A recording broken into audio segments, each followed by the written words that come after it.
A New York Knicks legend had some high praise for Jalen Brunson, and I'm here to break it all down. All that and much more on the Knicks Digest. What's up, guys? It's your boy Dariel from Knicks Digest, and I want to hop right into today's video. So earlier this week, Mark Jackson was on a radio show on Sirius XM and gave some high praise to Jalen Brunson, and as you can see by the quote here, he is having an incredible season. Mark Jackson also goes on to talk about how Jalen Brunson is making an effect on the New York Knicks organization, but not just on the team, but the city as well. And he goes on to say about how hard it is to succeed in the New York market. But after I read that quote and after I actually listened to the little snippet of that interview, it got me to think of Jalen Brunson and where his legacy is going to lie at the end of his career. Where is he going to rank among the rest of the New York Knicks point guards? And if I'm being honest with you guys, I'm a New York Knicks fan through and through. But as far as players and as far as a rich history, we do not have that. We have maybe barely a handful of players that we can point to and being like, this is what the Knicks represents. These are the players that we're going to throw in the Hall of Fame conversation, in the best of all time conversation. And as far as players overall, of course, we got Patrick Ewing, we got Walt Frazier, we got Willis Reed, the captain. Earl the Pearl Monroe's got to be thrown in there. I mean, some people will throw Carmelo Anthony in there. But Jalen Brunson, to me, I talk about this with my friends all the time. Jalen Brunson, to me, has an opportunity to go down as one of, if not the best Knicks players of all time. Point guards is a different conversation, but if we're talking about just players that put on the New York Knicks uniform, Jalen Brunson definitely has a chance of going down as one of, if not the best of all time. We have to take into account today's game. Today's game is so much more different than any other era in the NBA. Today's game is all about pace and space, the three-point shot, and on top of that, Jalen Brunson, he also has to deal with the talent that's around the league, the athleticism. The athleticism and the talent around the league is like incomparable to what Walt Frazier had to go through, what Earl the Pearl Monroe had to go through, even what Patrick Ewing had to go through. So those were the thoughts that were running through my mind once I saw this little snippet of an interview that Mark Jackson gave. And then I wanted to compare Jalen Brunson's numbers to other Knicks point guards. Now we're talking strictly point guards. We're going to hone in on one specific position, the position that Jalen Brunson is actually playing. So as far as Jalen Brunson's Knicks career, as of now, he only has maybe a season and a half. But what do his numbers look like? So Jalen Brunson in his Knicks career so far, he is averaging 25.7 points, 6.3 assists, 3.6 rebounds, and as you can see here, in 134 games for the New York Knicks. Now, the first player that I'm going to compare Jalen Brunson to is actually the person that gave this quote. I'm going to be comparing him to Mark Jackson himself. So as a Knick, Mark Jackson, and as you can see here, in 500 games, which is definitely impressive, he averaged 11 points, 8 assists, and 4 rebounds. Now, Mark Jackson, the definitive difference between him and Jalen Brunson is, and you can kind of talk about that era as well. That era was more of an era where if you were a point guard, your sole job was to take command of the court, try and set everybody else up, make sure that everybody else is in the right positions. And as far as being a scoring point guard, we weren't really seeing a lot of those type of players in that time in the NBA. Now, Mark Jackson actually had 2 stints with the New York Knicks. So his rookie season of 87 and 88, he was with the Knicks all the way up until the 91-92 season, where then he went to the LA Clippers. But then when he returned to the Knicks, that was actually in 2000 and 2001 season, where he only played 2 seasons. So it was 2000 and 2001, and then the 2001 and 2002 season. But what are some of Mark Jackson's accolades? So he actually made the All-Star team 1 time. He was a 96-97 assist champ, which is basically whichever player ended up with the highest average of assists. And then he was also the 1987-1988. He was on the All-Rookie team, and he actually won the Rookie of the Year award. But again, the difference between Mark Jackson and Jalen Brunson is Mark Jackson was more of a setup guy, and his offensive prowess 100% was not even close to what Jalen Brunson's game is right now. Jalen Brunson has to do all of what Mark Jackson did, setting up everybody, making sure they were in the right position, making sure this player got his touches, making sure this player didn't feel like he was disconnected from the team. But on top of that, Jalen Brunson is also looked upon to put the team on his back to provide an offensive punch. And that's a lot that you're asking of one player. And up until right now, Jalen Brunson hasn't been able to come through for the Knicks. So as far as Jalen Brunson and Mark Jackson, I think Jalen Brunson definitely has that nod over Mark Jackson. But who's the next player that I'm thinking about? The next player that I'm going to be talking about comparing to Jalen Brunson, we're going to be talking about Walt Clyde Frazier. So as you can see here, in 759 games for the Knicks, which is uberly impressive, he averaged 19.3 points, 6.3 assists, and 6.1 rebounds. Now, Walt Clyde Frazier, comparing him to Mark Jackson, yeah, they had similar styles as far as setting up their man. I would actually go on to say that Walt Clyde Frazier had a little bit more of an offensive game. And what were Walt Clyde Frazier's accolades, you ask? Well, Walt Clyde Frazier is a 7-time All-Star. He made the All-NBA team 6 times. He was actually on the All-Defensive team 7 times. That's very impressive. He's a 2-time NBA champ, the only 2 championships that the New York Knicks have, which is why I put Walt Clyde Frazier, Earl the Pearl Monroe, and Willis Reed, why I put them head and above everybody else. The next player, the only player that I have in that conversation, but is in the second tier, is Patrick Ewing. Walt Clyde Frazier made the 1967-1968 All-Rookie team. Walt Clyde Frazier actually was named the 1974-1975 All-Star MVP. Now, some people, I don't know how they hold the All-Star MVP accolades. Some people have it in high regard. Some people don't. But you also got to take this into consideration. Back in those days, the All-Star games were uberly competitive. This whole trying to put on a show for the fans and not really being competitive, not really trying to give it your all, that kind of only happened within recent years, maybe within the last decade. The All-Star game nowadays is an absolute joke. I don't know when the last time I actually watched an All-Star game. But back in those days, in the 80s, in the 90s, even early 2000s, like the All-Star game, it actually meant something. And of course, I would definitely be ashamed if I didn't mention that Walt Clyde Frazier is a part of the Hall of Fame class. He's also part of the NBA 75th anniversary team. But now, in comparison to Jalen Brunson, so Jalen Brunson definitely had a nod over Mark Jackson. But now it's kind of like we're moving up a level. We're moving into the upper echelon of the New York Knicks point guards. Walt Clyde Frazier, I'm still taking Jalen Brunson because of everything I said in the beginning of the video. I'm not knocking Walt Clyde Frazier for the era that he played in. A lot of people will have these debates about a particular player and if he could play in this era or if he can play in that era. I've always held the standpoint of you can't blame that player. He played in the era that he played in. He only played against the competition that was available to him.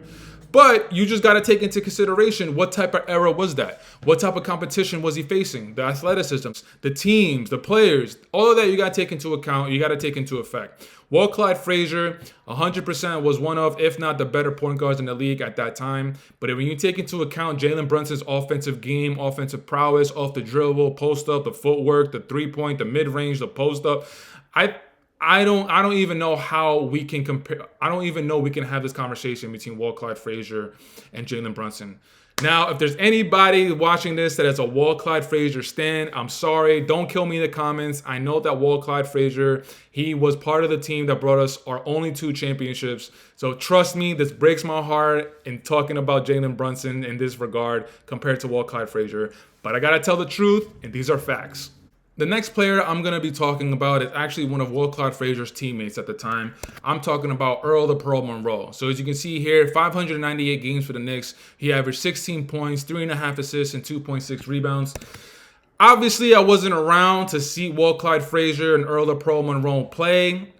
I really only started watching basketball kind of when Patrick Ewing was on the latter side of his NBA career, when he wasn't in his prime anymore. My first vivid memories were the 99-2000 Knicks season when they went into the finals. I wasn't really sure what was going on. I just knew that the New York Knicks were in the NBA finals. It was a really big moment for New York, and I was very excited just like everybody else.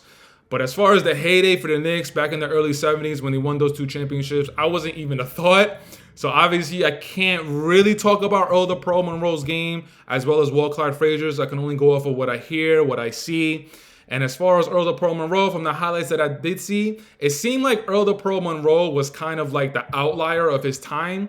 He was the one that came into the league and he added his own little flavor to the game rather than what everybody else was doing. I feel like at the time, everybody else was playing a very textbook type of style. Everybody was very like just just X's and O's. You gotta set up here. You gotta throw the pass here. It has to be very methodical. It has to be correct. And then Earl the Pearl Monroe came into the game, putting the ball between his legs, a spin move, and he was very fluid with his game, which made him one of the outliers of his time. And as far as some accolades for Earl the Pearl Monroe, he made the All-Star game 4 times. He made the All-NBA team in the 1968-1969 season. He actually won the Rookie of the Year award in 1967-1968. He was a part of the New York Knicks championship team in 1973. He made the 1967-1968 All-Rookie team, of course, since he won the Rookie of the Year award. And I would be shameful if I didn't mention, of course, just like Walt Frazier, Earl the Pearl Monroe is part of a Hall of Fame class, and he's also part of the NBA 75th anniversary team. But as far as if I'm taking Jalen Brunson or Earl the Pearl Monroe, again, this is no question. I'm taking Jalen Brunson over Mark Jackson, Walt Frazier, and Earl the Pearl Monroe. Now, this last player that I'm going to bring up, I think is one of the most underrated NBA players, not just point guards, but NBA players of his time. And he did play for the New York Knicks. And some of you might actually already know who I'm going to be talking about. I'm talking about Stefan Marberry. Stefan Marberry, in only 287 games for the New York Knicks, averaged 18.2 points, 7 assists, and 2.9 rebounds. Now, out of all the great New York Knicks point guards that we had, I think Stefan Marberry is the only person on this list that has an argument to be had against Jalen Brunson. Stefan Marberry, like I said, because of his off-court antics, I feel it gets overlooked, and I feel is very underrated for his time in the NBA. When you talk about a player who was not scared, when you talk about a player who believed that he was the best player on the court, who was the best player in the league when he was playing during the time of Kobe, Tracy, Vince, Paul Pierce, or Shaq, the names that I could throw at you are endless. But Stefan Marberry utterly believed that he was the best player in the league. I remember that time, and I remember when Stefan Marberry actually gave a quote to the New York Post when he said that I'm the best point guard in the league. And at that time, Stefan Marberry was getting a lot of flack because if you say you're the best point guard in the league, then why is your team not having success? And that's a fair argument. That's a fair criticism. A lot of the teams that Stefan Marberry was on, the New Jersey Nets, the Phoenix Suns, the New York Knicks, you can say that once Stefan Marberry left the team, that team actually got better. And unfortunately, even though this game is a team-oriented game, we really do look at the individual player and we try and see what the player can offer, what he can bring to the table, what type of skills does he have, can he make his teammates better, can he actually get his own bucket, can he create plays for others, can he pick up his players when his players seem like they're down and disconnected to the team. But Marberry played for the New York Knicks from the 2003-2004 season all the way up until 2007 and 2008.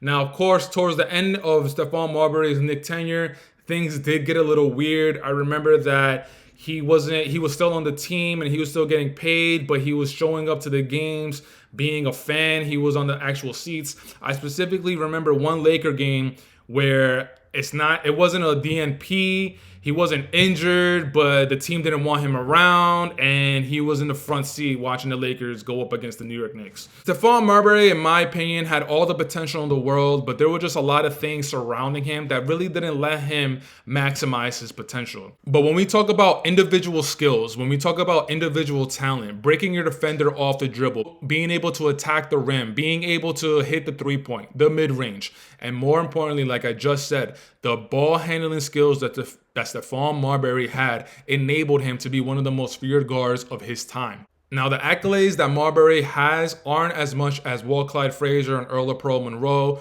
which kind of goes into what I was saying as far as a lot of the off-the-court issues kind of affected Stefan Marberry's career. So some accolades, he made a he was on the All-Star team twice. He made an All-NBA team twice. He was actually on the 1996-1997 All-Rookie team. But of course, this video is comparing Jalen Brunson to the other great New York Knicks point guards that we had. And in this particular instance, Stefan Marberry going up against Jalen Brunson. I'm sorry, I'm taking Jalen Brunson. Stefan Marberry, for all the praise that I just gave him for his individual skill set, for his individual talent, there are a lot of things that he lacked that Jalen Brunson actually has. Jalen Brunson was able to lead the New York Knicks in his first season past the first round and losing to the Miami Heat in 6 games. Stefan Marberry, the only time he was able to lead the New York Knicks into the playoffs, and I'm not even sure I can say that he led the Knicks to the NBA playoffs, because after the Phoenix Suns traded Stefan Marberry to the Knicks, it might have been around mid-season, the Knicks were able to finish with a record to land them in the playoffs, where unfortunately they got swept in the first round by the New Jersey Nets. So, and that was the only playoff appearance that Stefan Marberry had with the New York Knicks. So Stefan Marberry had one playoff appearance where he got swept in the first round by the New Jersey Nets. Jalen Brunson, in his first season, led the Knicks past the first round, upset the Cleveland Cavaliers, won the series in 5, and then lost in 6 games in the second round to the Miami Heat. Now, if we take that out of the way, let's talk about the individual skill set, the talent, the leadership. Jalen Brunson, in my opinion, he checks all the boxes. Stefan Marberry, for all the praise that I'm giving him, you can make the argument that Stefan Marberry was more of a good player, bad team kind of guy, where he was really just looking for he was just looking for his points, he was just trying to pad his stats. And unfortunately, Stefan Marberry, he wasn't really able to maximize the potential, like I said a little bit earlier in this video.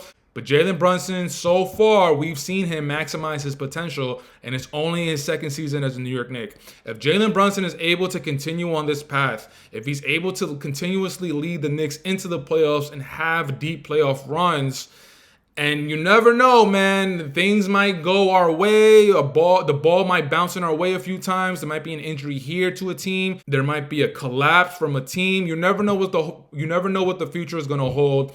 And if Jalen Brunson is leading our team, I am very, very comfortable with that. So as far as Mark Jackson's quotes talking about Jalen Brunson, I 100% agree with everything he just said. And I'm actually super, super excited for the future and what Jalen Brunson has in store.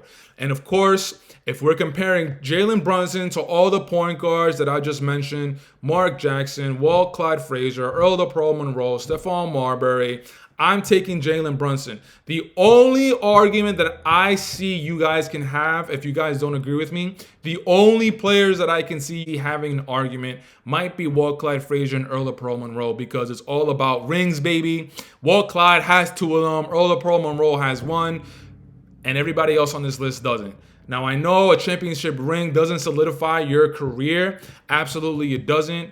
But at the same time, if you're in this league, if you're in this business, you are trying to win a championship. A championship is going to cement your legacy. For me personally, it doesn't, but I feel for the NBA fans, for the consensus, for hoopers, it kind of does. So hopefully Jalen Brunson is able to get a ring with the New York Knicks as being one of, if not the best player on the team. But guys, that's it for today's video. I want to say thank you so much for checking out this video. Leave it in the comments. Let me know what you guys think about my whole spiel. The Jalen Brunson going up against all these point guards that I brought up. But guys, you guys know the drill. You guys know the vibes. Taj Gibson for president, even though he's on the Detroit Pistons.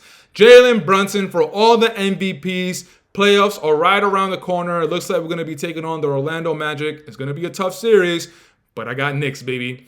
Until next time, guys, I'll check you out in the next video. Peace.